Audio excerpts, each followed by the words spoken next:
Okay, so we're done with the wiring rescue and install rescue on this door. As you can see, we fabricated a PVC ring, inset the speaker. The back of the ring uses factory screw holes, and then the new speaker sits screwed into the ring. We've gone ahead and modified the door panel. So now the speaker doesn't hit the window track, and at the same time, we have clearance all the way around the surround. So we don't have to have the surround hitting the door like it was in the previous install.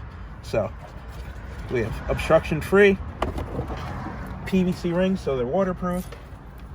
We've also gone ahead, these are the factory grills. From keeping the door open, water sitting in them, you see how the grill gets stained, has little rust stains on it. So we've taken the liberty of spraying all 4 grills, so now they're black. Nice, even, uniform look. Takes a little bit more time to do it right, but this is an install. It's going to sound, look better, and last for years.